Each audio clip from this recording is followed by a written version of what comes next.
अस्सलामुअलैकुम स्टूडेंट्स, आज हम न्यूमेरिकल नंबर 10.2 सॉल्व करेंगे, जिसकी स्टेटमेंट है a pendulum of length 0.99 metre is taken to the moon by an astronaut. एक पेंडुलम जिसकी लंबाई 0.99 मीटर है, जो एक एस्ट्रोनॉट के ज़रिए चांद पर ले जाया गया है। The period of the pendulum is 4.9 second. Pendulum का टाइम पीरियड 4.9 सेकेंड है। What is the value of gravity on the surface of the moon? चांद की सतह पर ग्रेविटेशनल एक्सेलरेशन की वैल्यू कीमत क्या होगी? तो सबसे पहले मैंने गिवन डाटा के स्टेप की हेडिंग दी। गिवन डाटा में हमारे पास लेंथ है,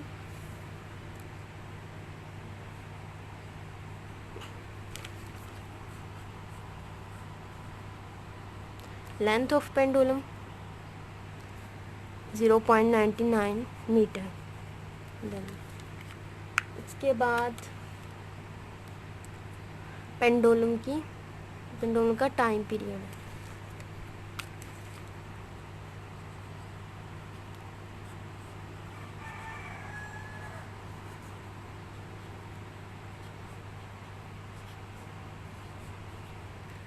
सेकेंड रिक्वायर्ड या टू फाइंड में हमारे पास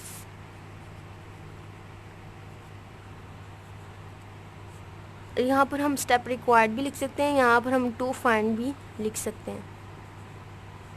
क्या आपने क्या चीज़ फाइंड करनी है। यहाँ पर हमने ग्रेविटेशनल एक्सेलरेशन फाइंड करना, तो मैं नीचे ग्रेविटेशनल एक्सेलरेशन लिख दूँगी।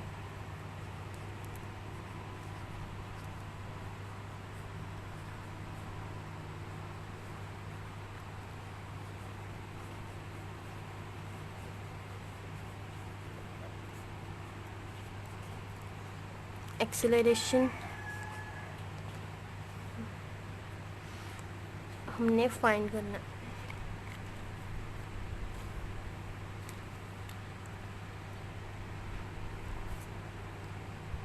अगला स्टेप फॉर्मूला का।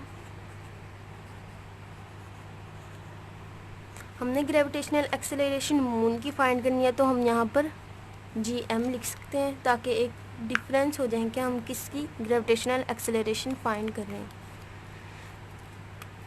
फॉर्मूला इसका होगा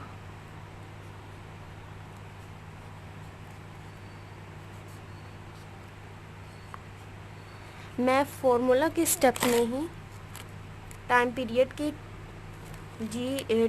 के फॉर्मूले से ग्रेविटी को ड्राइव कर लूँगी, ग्रेविटी एक्सेलरेशन को ड्राइव कर लूँगी। इसी तरह आप ड्राइव करने के लिए आप by taking square root on both side square लें।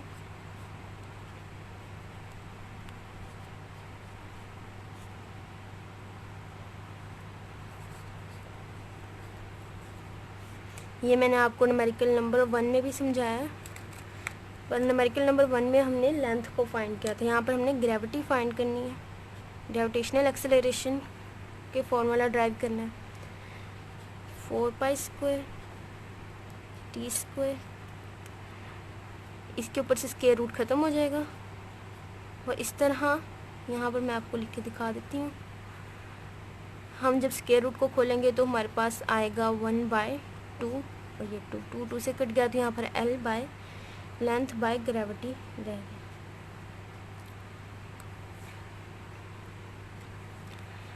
ग्रेविटी को अगर हम यहाँ पर GM लिख लेते हैं, अगर हम यहाँ पर ग्रेविटेशनल एक्सेलरेशन ऑफ मून को GM से रिप्रेजेंट करेंगे, तो हम इसकी लेंथ को LM से रिप्रेजेंट करेंगे।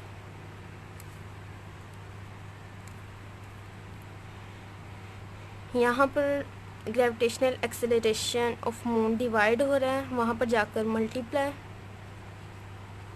और यहाँ पर ये मल्टीप्लाई, इट मीन्स ये इस तरह की फॉर्म में नहीं है।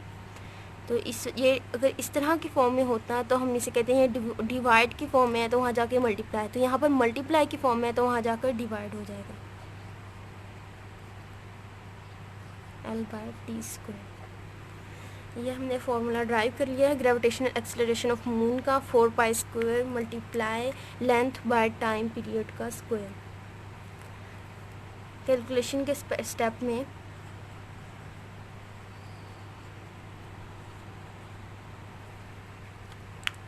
हम इस फॉर्मूले में वैल्यूज़ पुट करेंगे by putting values in given formula. 4π², L की वैल्यू हमारे पास 0.99 एंड टाइम पीरियड का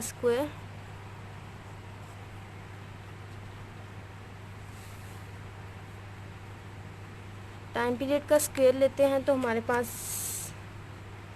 जो आंसर आएगा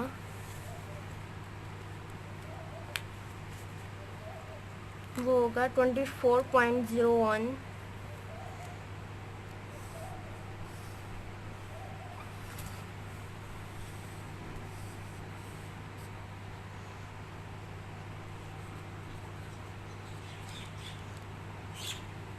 4 को π² से मल्टीप्लाई किया तो 39.44। पाई की वैल्यू आपको पता होगा 22/7।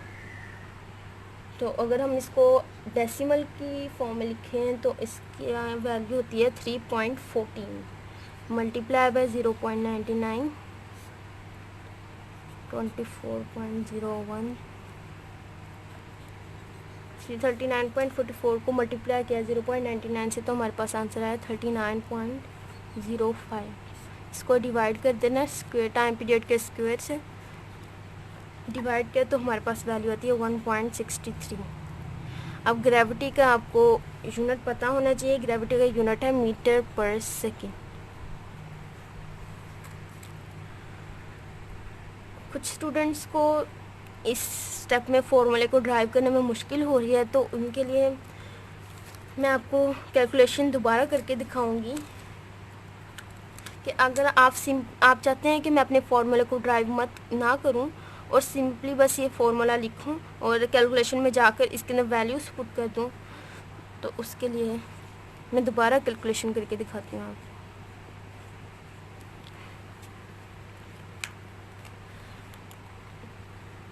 इसमें हमने जिस वैल्यूज़ पुट करनी है सबसे पहले 4.9 सेकेंड टाइम पीरियड हमारे पास। अगर आप इस तरह सोल्व करेंगे तो आपका न्यूमेरिकल काफ़ी मुश्किल लगेगा, इसकी कैलकुलेशन काफ़ी डिफ़िकल्ट बन जाएगी। इसी वजह से मैंने फार्मूला के स्टेप में ही फार्मूला को ड्राइव कर लिया था कि मैं कैलकुलेशन के स्टेप में बस जस्ट इसके अंदर वैल्यूज़ पुट कर दूं और मेरा आंसर मुझे मिल जाए। अब इस तरह अगर आप कैलकुलेशन करेंगे तो 4.9 सेकेंड 2 और यहाँ पर 3.14 और यहाँ पर 0.99 ये इसके साथ डिवाइड नहीं हो सकता है। इसी वजह से हमने by taking square root on both side इसके दोनों साइड पे स्क्वायर रूट ले लेना है। 2 को मल्टीप्लाई किया 3.14 से तो हमारे पास आता है 6.28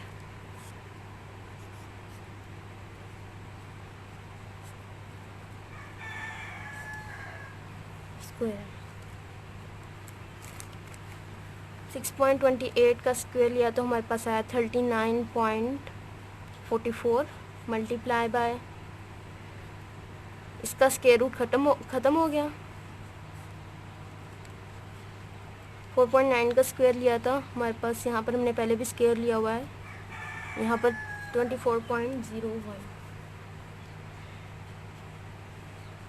ग्रेविटेशनल एक्सेलरेशन ऑफ मून यहाँ पर डिवीजन के फॉर्म में है तो वहाँ पर जाके मल्टीप्लाई की फॉर्म में आ जाएगा, और यहाँ पर ये मल्टीप्लाई की फॉर्म में है तो यहाँ पर आकर डिवीजन की फॉर्म या डिवाइड की फॉर्म में ये आ जाएगा 0.99 बाय 24.01।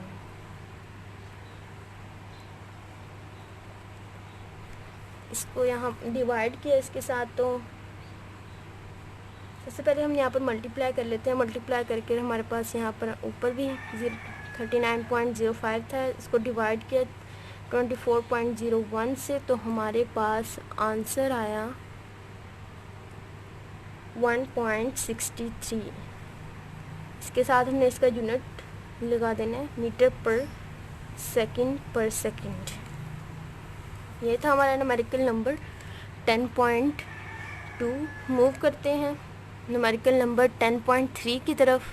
की स्टेटमेंट है, find the time periods of a simple pendulum of 1 metre length placed on earth and on moon. The value of gravity on the surface of moon is 1/6 of its value on earth, where gravitational acceleration of earth is 10 meter per second. एक सादा pendulum जिसकी लंबाई 1 metre है और इससे ज़मीन और चांद पर रखा गया है, इसका टाइम पीरियड मालूम करें। चांद की सतह पर ग्रेविटी की कीमत ग्रेविटेशनल एक्सेलरेशन 1/6 है, जबकि gravitational acceleration is equal to 10 metre पर सेकेंड। सबसे पहले हम गिवन डाटा लिखेंगे 10.3 given data.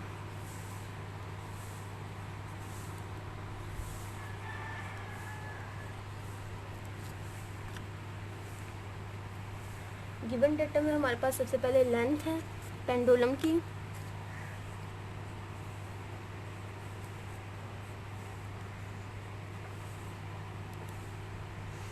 One metre.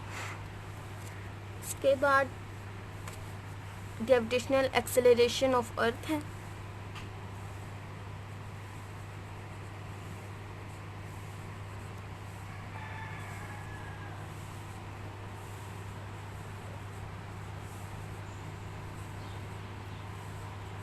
Of earth की है तो यहाँ पर छोटा सा ई लिख देंगे 10 मीटर पर सेकेंड।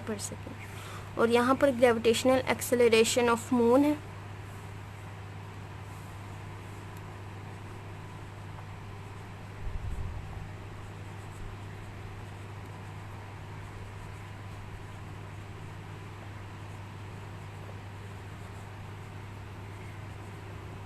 ऑफ मून है तो यहाँ पर m लिखेंगे। उन्होंने कि gravitational acceleration of moon is equal to 1/6 of its value on earth, तो यहाँ पर 1/6 of its value on earth. तो यहाँ पर g gravitational acceleration of earth multiply हुआ तो यहाँ पर ग्रेविटेशनल एक्सेलरेशन बाय 6। इसको हमने यहाँ पर इसकी वैल्यू पुट करनी है और यहाँ पर 10 को 6 से मल्टीप्लाई डिवाइड किया तो 1.67 मीटर पर सेकेंड। रिक्वायर्ड में हमारे पास टाइम पीरियड है,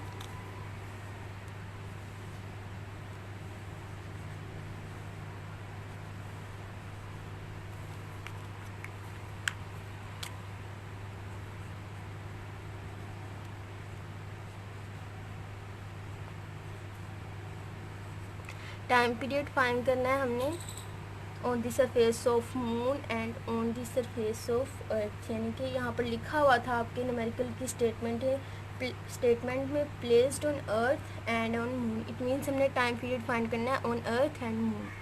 तो यहाँ पर हमने TE on earth and time period on moon.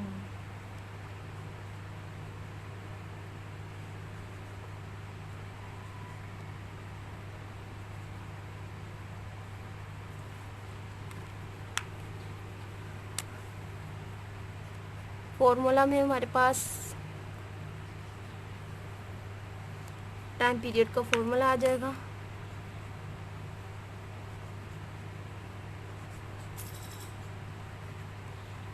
इस फॉर्मूला में सिंपली वैल्यूज पुट करनी है हमने। कैलकुलेशन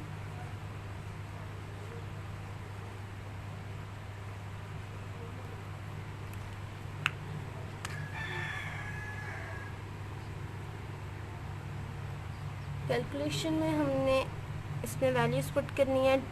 2 पाई की वैल्यू 22/7 और यहाँ पर लेंथ की वैल्यू है हमारे पास 1 एंड ग्रेविटी की वैल्यू लगानी है हमने, जिसका टाइम पीरियड फाइंड करना है।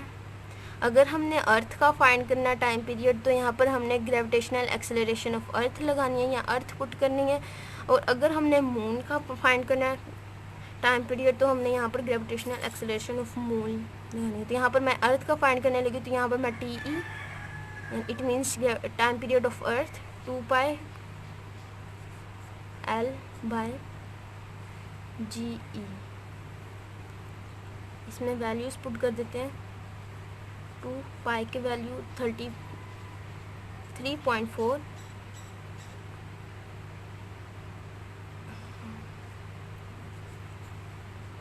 और यहाँ पर अर्थ 10 पॉइंट।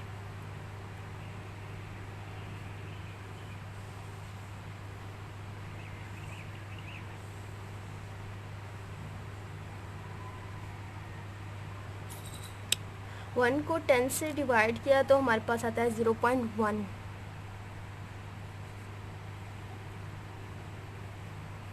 2 को 3.14 से मल्टीप्लाई किया तो 6.28। और मैंने आपको पहले बताया कि 1 को 10 से मल्टीप्लाई करें तो आंसर आता है 0.1।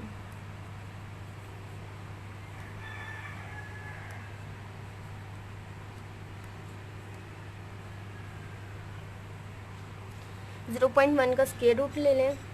0.1 का स्क्वायर रूट है।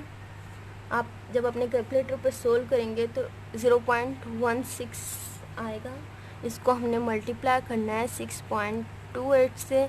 जब मल्टीप्लाई किया तो हमारे पास आंसर आता है 1.98 सेकेंड। अब इसको आप राउंड ऑफ कर सकते हैं। ये वैल्यू यहाँ पे 8 लिखा हुआ है, ये वैल्यू 5 से बड़ी है। इट मीन्स ये 8 है। इसके अंदर से आप राउंड ऑफ करने के लिए आप 1 इसके अंदर पुट करेंगे तो ये 10 हो जाएगा।